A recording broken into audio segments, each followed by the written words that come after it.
Hi viewers, இன்றைக்கி செட்டிநாடு அம்மா கிச்சனில் முடக்கத்தான் கீரை துவையல் எப்படி செய்கிறதுன்னு பார்க்க போகிறோம்.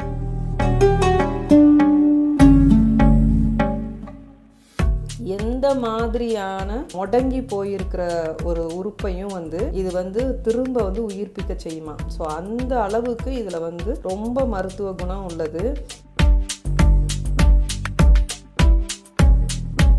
இதை நீங்கள் சூப் மாதிரி காலையில் நீங்கள் காஃபி டீ குடிக்காமல் பல் விளக்கிட்டு இதை ரெகுலராக எடுத்துக்கிட்டாலும் அதனோட பெனிஃபிட்ஸ் ரொம்ப நல்லாயிருக்கும். ரெகுலராக இந்த முடக்கத்தான் கீரையை உங்களுக்கு கிடைக்கிற சீசனில் எல்லாம் அதை நீங்கள் யூஸ் பண்ணிக்கோங்க. அந்த எலும்புகளுக்கு ரொம்ப நல்லது.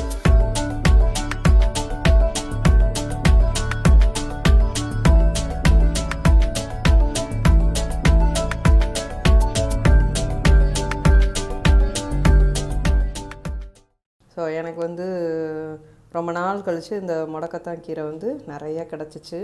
ஸோ இன்றைக்கி உங்களுக்கு துவையல் செஞ்சு காமிக்கலாம் அப்படின்னு இதை ரெடி பண்ணியிருக்கேன். பாருங்கள், இந்த கீரை பாருங்கள். இப்போ இதில் ஓரளவுக்கு ஃப்ரெஷ்ஷாக, இப்போ நம்ம வாஷ் பண்ணி ரொம்ப நேரம் ஆகிட்டு ஃப்ரெஷ்ஷாக தான் இருக்குது. இந்த மாதிரி இருந்தது இந்த கீரை, அப்படியே ரொம்ப வாடி போய் இருந்துச்சு. ஸோ இந்த கீரை பார்த்திங்கன்னா இப்போ நான் தண்ணியில் போட்டு வச்சுருக்கேன். இங்கே பாருங்கள், ஒரு 1/2 ஹவருக்கு மேலே ஆகிட்டு இப்படி வாடி போயிருந்த இலை பாருங்கள், எப்படி ஃப்ரெஷ்ஷாக செடியிலேருந்து நம்ம பறிக்கிற இலை மாதிரி இருக்குது பாருங்கள். இந்த மாதிரி தான் இந்த இலையோட குணம் அப்படி. ஸோ எப்படி முடக்கு அறுத்தான், அது பேர் அதான் முடக்கத்தான் சொல்கிறாங்க. முடக்கு அறுத்தான் எந்த மாதிரியான முடங்கி போயிருக்கிற ஒரு உறுப்பையும் இது திரும்ப உயிர்ப்பிக்க செய்யுமா. ஸோ அந்த அளவுக்கு இதில் ரொம்ப மருத்துவ குணம் உள்ளது. இதுக்கு தான் அப்படிங்கிறது கிடையாது. எல்லா விதமான நம்மளுடைய உடலில் ஏதாவது குறைபாடுகள் இருந்தால் எல்லாத்துக்குமே இது ஹெல்ப் பண்ணும் அப்படின்னு சொல்கிறாங்க. இதை குறித்து நிறைய பேர் உங்களுக்கு நீங்கள் பார்த்துருப்பீங்க, நிறைய பேர் அதனோட பயன் சொல்லியிருக்கிறாங்க, நமக்கும் தெரியும். ஸோ அதை தான் நான் இன்றைக்கி செஞ்சு காமிக்க போகிறேன். இதை நீங்கள் சூப் மாதிரி காலையில் நீங்கள் காஃபி டீ குடிக்காமல் பல் விளக்கிட்டு இதை ரெகுலராக எடுத்துக்கிட்டாலும் அதனோட பெனிஃபிட்ஸ் ரொம்ப நல்லாயிருக்கும். எப்பெல்லாம் உங்களுக்கு கிடைக்கிதோ, ஒரு துவையலாவோ சட்னியாவோ ரசம் நீங்கள் எப்போ வச்சாலும் அதில் நம்ம கொத்தமல்லி இலை போடுற மாதிரி ஒரு 10 இலையை அதில் அதை நல்லா நைஸாக நீங்கள் நறுக்கி போடுங்க. முழுசாக போட்டிங்கன்னா எல்லாருமே அதை எடுத்து போட்டுருவாங்க, கருவேப்பிலை எடுத்து போடுற மாதிரி. அதை கடிக்கிறப்ப கொஞ்சம் கசப்புத்தன்மை தெரியும். அதனால நீங்கள் என்ன பண்ணுங்கன்னா நல்லா நைஸாக பொடியாக போட்டுருங்க. ஸோ அதனால் சட்னியில் ஒரு கொத்தமல்லி சட்னி வதக்குறீங்களா, அதில் ஒரு 1/2 கைப்பிடி இல்லை 1 கைப்பிடி போட்டு அந்த மாதிரி அரைச்சிக்கோங்க. ரெகுலராக இந்த முடக்கத்தான் கீரையை உங்களுக்கு கிடைக்கிற சீசனில் எல்லாம் அதை நீங்கள் யூஸ் பண்ணிக்கோங்க. அந்த எலும்புகளுக்கு ரொம்ப நல்லது. ரொம்ப அதிகமாக பார்த்திங்கன்னா இன்றைக்கி மக்கள்கிட்ட இருக்கிறது அந்த எலும்பு வலி பிரச்சனை தான். அந்த எலும்பு தேய்மானம், அந்த முட்டி வலி, இந்த மாதிரி தான் இருக்குது. ஸோ இதுக்கு ரொம்ப ஹெல்ப் பண்ணும். உள்ளுக்குள்ளே நமக்கு எந்தெந்த ஆர்கன்ஸ் பலவீனமாக இருக்குதுன்னு நமக்கு தெரியாது. ஸோ இதை ரெகுலராக எடுக்கிறப்ப உங்களுக்கு நல்ல ஒரு பெனிஃபிட் கொடுக்கும். ஸோ இதை நீங்கள் எடுத்துக்கோங்க. இது நான் உங்களுக்கு பர்சனலாக சொல்கிறேன். இது ரொம்ப பெனிஃபிட் உள்ளது. ஸோ தலைமுடி கொட்டுறதுல இருந்து எல்லாத்துக்குமே இது ரொம்ப ஒரு பெனிஃபிட்டான ஒரு கீரை. ஸோ இது நீங்கள் பொரியல் பண்ணி சாப்பிட்லாம், குழம்பு வச்சு சாப்பிட்லாம். இப்போ நீங்கள் பூண்டு குழம்பு வைக்கிறீங்கன்னா அதில் கூட நீங்கள் அந்த வத்த குழம்பு மாதிரி செஞ்சு அதில் போட்டு சாப்பிட்லாம். நிறைய இருக்குது, நீங்கள் எப்படி வேணாலும் பயன்படுத்தலாம். தோசையில் அரைச்சி ஊற்றி தோசை சாப்பிட்லாம். என்ன எப்படி வேணாலும் நீங்கள் இதை எடுத்துக்கோங்க. உங்களுக்கு எதில் எடுக்க முடியுமோ அதில் எடுத்துக்கோங்க. ஓகேவா? வாங்க இதை நம்ம எப்படி செய்யலான்னு பார்க்கலாம். ஸோ இது நான் உங்களுக்கு காமிக்கிறதுக்காக தான் இந்த மாதிரி நான் தண்ணியில் போட்டு வச்சு காமிக்கிறேன். பாருங்கள், நீங்கள் வாடி போய் இருக்குது. நீங்கள் ஃப்ரிட்ஜில் உங்களுக்கு சீசன் டயத்தில் எல்லாத்தையும் நீங்கள் இந்த இலையை கலெக்ட் பண்ணி நீங்கள் ஃப்ரிட்ஜில் நீங்கள் வச்சுக்கிட்டிங்கன்னா நீங்கள் அதை எடுத்து ஒரு 1 ஹவர் தண்ணியில் போட்டிங்கன்னு பார்த்துக்கோங்க, அப்படியே ஃப்ரெஷ்ஷாக உங்களுக்கு அந்த இலை மாறிடும். அந்த அளவுக்கு அது அந்த மாதிரி அந்த சுருங்கி போய் இருக்கிறது இந்த மாதிரி தண்ணியில் போட்டு அது அப்படி விரிஞ்சு இருக்கிறத பார்த்தாவே அவ்வளோ சந்தோஷமாக இருக்கும். அப்படி இருக்கும் இந்த இலை. ஓகேவா? வாங்க இதை நம்ம செய்யலாம். நீங்கள் வந்து இரும்பு கடாயில் கூட நீங்கள் வந்து இதை வந்து ஃப்ரை பண்ணி செய்யலாம். இதுக்கு வந்து நீங்கள் நல்லெண்ணெய் சேர்த்துக்கோங்க. ஃபஸ்ட்டு நீங்கள் நல்லெண்ணெய் சேர்த்து நம்ம மிளகா, உளுந்து இதெல்லாம் நம்ம வந்து வறுத்துட்டு அப்புறம் தான் நம்ம கீரையை வந்து வதக்க போகிறோம். இப்போ நான் வந்து 2 டேபிள் ஸ்பூன் உளுந்து எடுத்திருக்கேன்.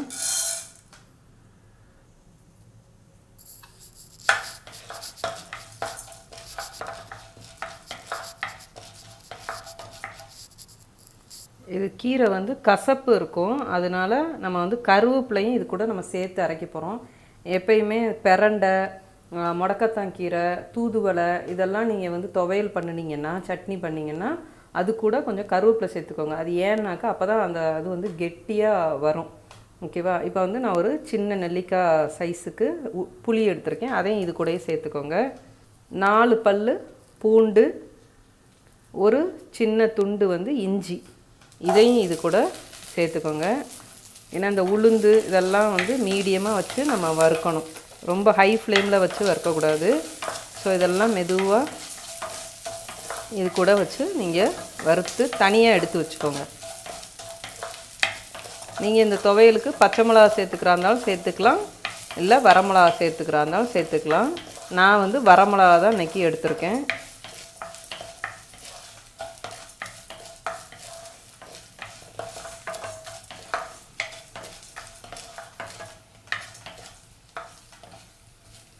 பாருங்கள், இப்போ உளுந்து வறுபட்டுருச்சுன்னா நீங்கள் தனியாக அதை வந்து எடுத்துருங்க, அப்புறம் இல்லைன்னா கருகிரும்ல.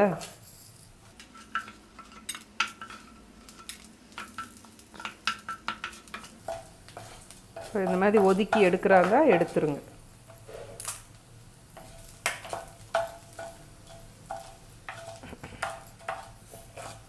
பூண்டு, புளி இது வந்து நல்லா வறுபடணும்.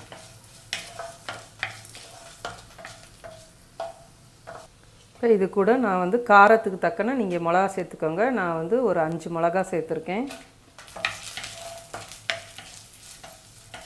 மிளகாயை ஃபஸ்ட்டே போடாமல் இந்த மாதிரி கடைசியாக இது கூட எடுத்திங்கன்னா அப்போ அந்த மிளகா வந்து ரொம்ப கருகாமல் இருக்கும்.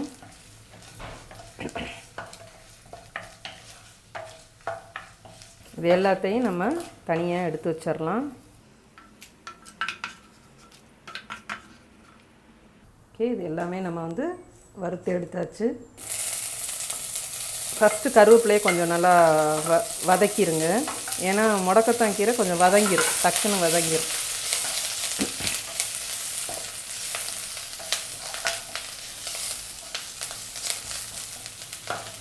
ஸோ இப்போ இதையும் சேர்த்து வதக்கிடலாம்.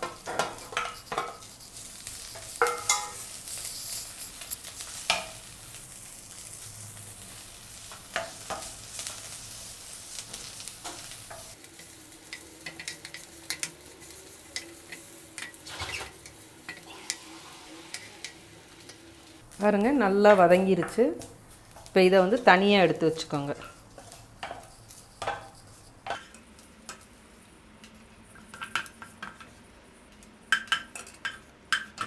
பாருங்க, இதை நம்ம தனியாக எடுத்து வச்சுக்கணும். ஏன்னா அந்த மிளகா, உளுந்து எல்லாம் அரைச்ச உடனே தான் நம்ம இதை வந்து கடைசியாக போட்டு அரைக்க போகிறோம். இது தேங்காய் வந்து ஆப்ஷன் தான், உங்களுக்கு நீங்கள் தேங்காய் வேணும்னா சேர்த்துக்கோங்க. ஓகேவா? இது நான் வந்து ஒரு கப்பு எடுத்திருக்கேன். இந்த தேங்காய், மிளகா, உளுந்து இதெல்லாம் ஃபஸ்ட்டு நம்ம மிக்சியில் போட்டு அரைப்பட்டுறணும். அரைச்சதுக்கப்புறம் நீங்கள் கருவேப்பிலையும் கீரையும் போட்டு அரைங்க. தேங்காய் இப்போ இந்த நம்ம ஏற்கனவே வறுத்து எடுத்துருக்கிற இதையும் இது கூட நீங்கள் என்ன பண்ணுங்கள், லைட்டாக இது கூட சேர்த்து, ஏன்னா அந்த உளுந்துலலாம் எண்ணெய் இருக்குல்ல, அதை அந்த தேங்காய் கூட சேர்த்து அப்படி கொஞ்சம் வறுத்துக்கோங்க. இப்போ நீங்கள் சட்னி பண்ணுறீங்கன்னா சின்ன வெங்காயமும் தக்காளியும் இது கூட நீங்கள் புளியை குறைச்சிட்டு தக்காளி ஒரு பழமும் சின்ன வெங்காயம் இல்லை பெரிய வெங்காயம் நீங்கள் சட்னிக்கு எப்படி வதக்கி அரைப்பீங்களோ அதே மாதிரி ரெடி பண்ணிவிட்டு அது கூட நீங்கள் இந்த கருவேப்பிலையும் கீரையையும் வறுத்து அரைச்சிக்கலாம். ஸோ அது வந்து சட்னிக்கு, அதாவது இமீடியட்டாக நம்ம யூஸ் பண்ணணுன்னா ஏன்னா அது வந்து நீங்கள் ஃப்ரிட்ஜில் வச்சாலுமே சளிப்பு வந்துடும். ஸோ இது வந்து துவையல் மாதிரி கொஞ்சம் திக்காக அரைக்கிறதுனால நீங்கள் தேங்காயை இப்படி நம்ம தனியாக இந்த மாதிரி நல்லா ரோஸ்ட் பண்ணிட்டோன்னா 2 நாளைக்கு இருக்கும், கெட்டு போகாது. எதுவாக இருந்தாலும் நம்ம ஃப்ரெஷ்ஷாக அப்பப்போ செஞ்சு சாப்பிட்றது நமக்கு நல்லா டேஸ்ட் இருக்கும். என்ன தான் நம்ம ஃப்ரிட்ஜில் வச்சு சாப்பிட்டாலும் ஃப்ரெஷ்ஷாக நம்ம செஞ்சு சாப்பிட்ற மாதிரி இருக்காது. பாருங்கள், நல்லா தேங்காயும் நல்லா வறுபட்டுருச்சு. ஸோ இது ஆறுன உடனே நம்ம வந்து அரைச்சி எடுத்துக்கலாம்.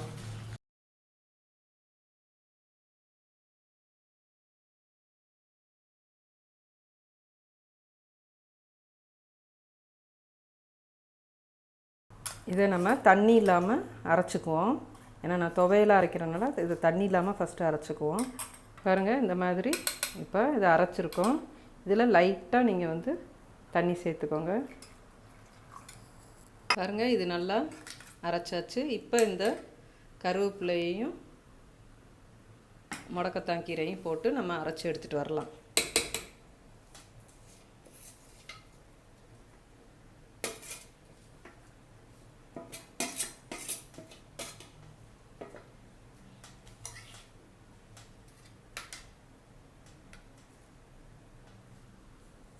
இது கூட நீங்கள் உப்பு சேர்த்து அரைச்சிக்கோங்க. இங்கே பாருங்கள், சூப்பராக வந்திருக்கு இன்றைக்கி முடக்கத்தான் கீரை துவையல். இதில் நீங்கள் கடுகு கருவேப்பிலை போட்டு தாளிச்சும் அதில் போட்டுக்கலாம், இல்லை நீங்கள் அப்படியே சாப்பிட்றா இருந்தாலும் சாப்பிட்லாம்.